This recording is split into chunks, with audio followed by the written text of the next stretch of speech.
మరో breaking news చూసిన బులెటిన్లో జయశంకర్ భూపాలపల్లి జిల్లా మేడికట్ట బ్యారేజ్ దగ్గర అధికారులు 144 సెక్షన్ అమలు చేశారు. నీళ్లు లేక మేడికట్ట ప్రాజెక్టు వెలవెలబోతుంది. 10.7 టీఎంసీలు నీళ్లు అధికారులు దిగువకు వదిలారు. అయితే బ్యారేజీ పిల్లలు ధ్వంసం అవడంతో రిజర్వాయర్ను అధికారులు ఖాళీ చేశారు. లక్ష్మీ బ్యారేజీని వల్ల కేంద్ర జల సంఘం సభ్యులు సందర్శించనున్నారు. మేడికట్ట బ్యారేజీ ప్రమాదంపై విచారణ చేపట్టనున్నట్లు ఇరిగేషన్ శాఖ అధికారులు ఇప్పటికే తెలిపారు. ప్రస్తుతం బ్యారేజీ ఎల్&టి అధీనంలో ఉండటంతో పునరుద్ధరణ బాధ్యత కూడా ఆ కంపెనీదేనని స్పష్టం చేశారు. 6 సభ్యుల national dam safety authority chairman Anil Jain నేతృత్వంలో బృందం ప్రాజెక్టు నిర్మాణ సంస్థలతో చర్చించనుంది. బ్యారేజీని పరిశీలించిన తర్వాత కేంద్ర జలశక్తి శాఖకు నివేదిక ఇవ్వనున్నారు.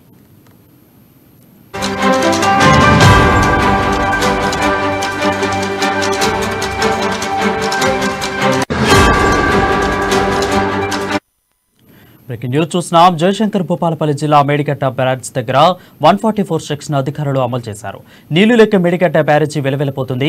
10.7 టీఎంసీలు నీళ్లు అధికారులు దిగువకు వదిలారు. బ్యారేజీ పిల్లలు ధ్వంసం అవడంతో రిజర్వాయర్ను అధికారులు ఖాళీ చేశారు. దీనిపై మరింత సమాచారం మా ప్రతినిధి స్వామి అందిస్తారు. స్వామి, చెప్పండి, ప్రస్తుత పరిస్థితి అక్కడ ఎలా ఉంది? వరుణ్, భూపాలపల్లి జిల్లాలోని మేడిగడ్డ కాళేశ్వరం ప్రాజెక్ట్ అయితే లక్ష్మీ బ్యారేజీ వంతెనలో కొంత మేరకు కుంగడంతో సర్వత్రా ఆందోళన కలిగిస్తున్న పరిస్థితి కనపడుతుంది. బ్యారేజీ సామర్థ్యంపై పలు సందేహాలు కూడా వ్యక్తమవుతున్నాయి. వంతెనను 20వ పిల్లర్ బేస్మెంట్ పూర్తిగా దెబ్బతిన్నట్లు కూడా తెలుస్తా ఉంది. 19-20 పిల్లర్ల సబ్స్ట్రక్షన్స్ కూడా 2గా చీలిపోవడంతో కూడా మొత్తానికైతే అది దెబ్బతిన్నట్టు కూడా కుంగినట్టు కూడా తెలుస్తుంది.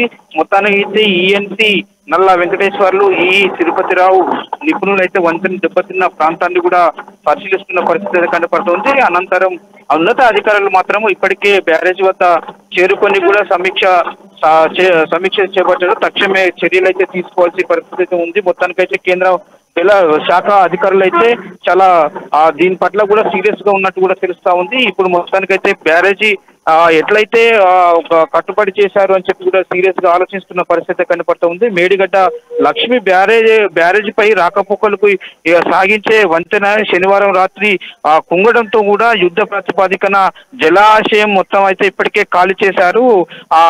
ఖాళీ చేసిన పరిస్థితి కనపడుతుంది. ఒక పిల్లర్ అయితే మాత్రము 1.6 కిలోమీటర్ల లోతైన కూడా ఆ పిల్లర్ నిర్మించాల్సి ఉంటుంది. మరి మొత్తానికైతే ఎలాంటి కట్టడాలు చేశారు, మొత్తానికైతే దీనికి ఎలాంటి నాణ్యత అంటే ఎలాంటి మెటీరియల్స్ ఇట్లా మొత్తం వాడారు, దీని మొత్తం అయితే పరిశీలించే ప్రభావంలో ఉన్నారని చెప్పుకోవచ్చు. ఇప్పటికైతే జలాశయం మొత్తానికైతే ఖాళీ చేసే పనులు అయితే చేస్తూ ఉన్న పరిస్థితి కనపడుతుంది. రాత్రి నుంచి అన్ని సుమారుగా క్రమంగా గేట్ల సంఖ్య పెంచుతూ కూడా నీటిని మాత్రం ఇక్కడి నుంచి మొత్తం ఖాళీ చేసిన పరిస్థితి అయితే ఈ బ్యారేజీలో కనపడుతుందని చెప్పుకోవచ్చు. ఇప్పటికే 2 టీఎంసీల నీరు ఉంది. ఇటు వంతెన ఏ మేరకు దెబ్బతిందనే విషయం పైన కూడా అధికారులు అయితే సంఘటన స్థలానికి మాత్రం వెళ్ళనున్న పరిస్థితి కనపడుతుంది. ఇప్పటికే కొంత అధికారులు మాత్రం అక్కడికి ఇరిగేషన్ డిపార్ట్మెంట్ అక్కడికైతే మేడిగడ్డ ప్రాంతానికైతే కుంగిన ప్రాంతానికైతే వెళ్ళినట్లు కూడా తెలుస్తా ఉంది. మొత్తానికైతే దాన్ని పూర్తి స్థాయిలో కూడా పరిశీలిస్తున్నారు.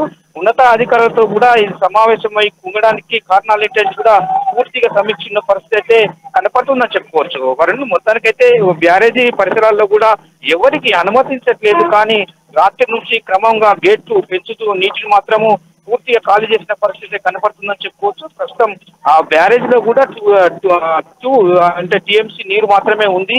ఇప్పటికీ కూడా బ్యారేజ్ గేట్లను కూడా మూసివేశారు. మేడిగడ్డ ప్రాంతము అంటే బ్యారేజీ పైన కూడా వంతెన కుంగపోవడంతో కూడా కాళేశ్వరం ప్రాజెక్ట్ అయితే అధికారులు ఇటు మహారాష్ట్రలోని కూడా సిరోంచ, భూపాలపల్లిలోని మహాదేవ్పూర్ అయితే పోలీసులు అయితే మాత్రము ఫిర్యాదు చేశారని చెప్పుకోవచ్చు. ఇప్పటికే శనివారం రాత్రి అంటే 6 గంటల్లో 20 నిమిషాల వద్ద అక్కడ ఒక భారీ శబ్దం వినిపించిందని కూడా ఆ సంఘటన స్థలానికి కొంతమంది చుట్టుపక్కల వాళ్ళు అయితే చెప్తున్న పరిస్థితి కనపడుతుంది. ఈ పేరుకు కూడా అంటే బ్లాక్ నంబర్ 7లోని కూడా 19, 20, 21 పిల్లర్లు మాత్రం దెబ్బతిన్నాయని చెప్పి కూడా మహారాష్ట్ర వైపు ఉన్న పిల్లర్లు అంటే పిల్లర్స్ మొత్తం 20 పైనున్న గోడలు మాత్రం దెబ్బతిన్నట్టు కూడా గుర్తించినట్టు తెలుస్తా ఉంది. మొత్తానికైతే అంటే ఎవరు ఎట్లా జరిగిందని చెప్పి కూడా అసాంఘిక శక్తులా దీనికి పాల్పడని చెప్పి కూడా పూర్తి స్థాయిలో మాత్రము పోలీస్ శాఖ కూడా రంగంలో దిగినట్టు కూడా తెలుస్తా ఉన్న పరిస్థితి కనపడుతుంది. మొత్తానికి అసాంఘిక శక్తుల ప్రమేయం ఉందని కూడా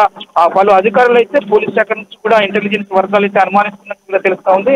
మొత్తం దీనికి సమగ్ర విచారణ కూడా జరపాల్సి ఉంటుంది. మొత్తానికైతే ఉన్నతాధికారులు అయితే పోలీసులకు అయితే మాత్రం ఇప్పటికైతే ఇలా జరిగిందని చెప్పి కూడా వివరాలు అయితే దీనికి సంబంధించి ఇరిగేషన్ డిపార్ట్మెంట్ అయితే దర్యాప్తు అంటే సమాచారం అయితే పోలీసులకు అందజేసినట్టు కూడా తెలుస్తా ఉంది. మేడిగడ్డ బ్యారేజ్ పైన ఇప్పటికే రాకపోకలు అంటే ఇటు ఛత్తీస్గఢ్ కావచ్చు, ఇటు తెలంగాణ కావచ్చు, ఇటు మహారాష్ట్ర కావచ్చు, మొత్తానికైతే అది ప్రధాన రాకపోకలు సాగించే వంతెన కూడా అది కుంగిపోవడం పట్ల మాత్రం బీఆర్ఎస్ సర్కార్ను కూడా లక్ష్యంగా చేసుకొని విపక్షాలు తీవ్ర స్థాయిలో ఆరోపిస్తున్న పరిస్థితి కనబడుతోంది. ఈ ఘటనపై సిట్టింగ్ జడ్జిస్ సహా పీవీసీతో పాటు విచారణ జరిపించాలని చెప్పి కూడా ఇప్పటికే కాంగ్రెస్ అధిష్టానం అయితే మాత్రం డిమాండ్ చేసిన పరిస్థితి కనపడుతుంది.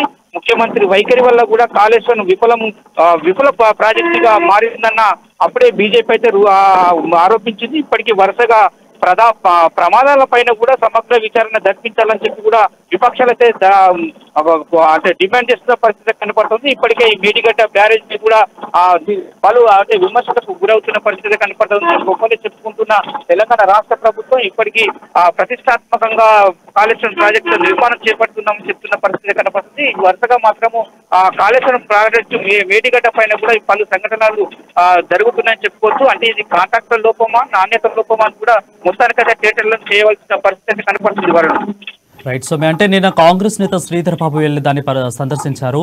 ఇంకా రేపు ఇవాళ ఇంకా కాంగ్రెస్ నేతలు కానీ బీజేపీ నేతలు కానీ వెళ్ళి దాన్ని సందర్శించే అవకాశాలు ఉన్నాయి కాబట్టి 144 సెక్షన్ పెట్టారనుకోవచ్చా? ఖచ్చితంగా అనుకోవచ్చు వరుణ్. నిన్నటికి అక్కడ మేడిగడ్డకు వెళ్లే పరిస్థితి లక్ష్మీ బ్యారేజ్ కాడికి అయితే వెళ్ళనీయ పరిస్థితి కనపడతా ఉందని చెప్పుకోవచ్చు. ఇప్పటికే పోలీసులు అయితే అంటే మొత్తానికైతే మోహరించారు. అక్కడికి 144 సెక్షన్ పెట్టి విధించడం జరిగింది. మొత్తానికైతే అక్కడికి ఎవరిని కూడా మేడిగడ్డకై వైపు కూడా వెళ్ళనీయకుండా చూస్తున్న పరిస్థితి కనపడుతుంది. ఇప్పటికీ కాంగ్రెస్ నేతలు కావచ్చు, ఇలా కరీంనగర్ కాంగ్రెస్ నేతలు అయితే వచ్చిన పరిస్థితి కనపడుతుంది. ఇప్పటికి కూడా కేంద్రం బృందం కూడా జల శాఖ నుంచి కూడా కేంద్ర బృందాలు అయితే పర్యటిస్తున్న నేపథ్యం అయితే కనపడుతుంది. రేపు మాత్రం మొత్తం పూర్తి స్థాయిలో కూడా జరిగి అక్కడికి బీజేపీ నేతలు కావచ్చు, లేదా కాంగ్రెస్ నేతలు కావచ్చు వచ్చి మొత్తానికైతే ఆందోళన చేపట్టే పరిస్థితి. మొత్తం బ్యారేజ్ అంటే మేడిగడ్డ లక్ష్మీ బ్యారేజ్ పైన కూడా జరిగిన దాని పట్ల కూడా పూర్తిగా విచారణ చేసి దర్యాప్తు చేయాల్సింది కూడా దానిపైన తక్షణమే చర్యలు తీసుకోవాల్సిందిగా సిట్టింగ్ జడ్జితే న్యాయ విచారణ జరిపించాలని చెప్పి కూడా కాంగ్రెస్ నేతలు అయితే అక్కడికి వచ్చి ఆందోళన చేసే పరిస్థితి కనపడుతుంది అనుకోవచ్చు వరుణ్.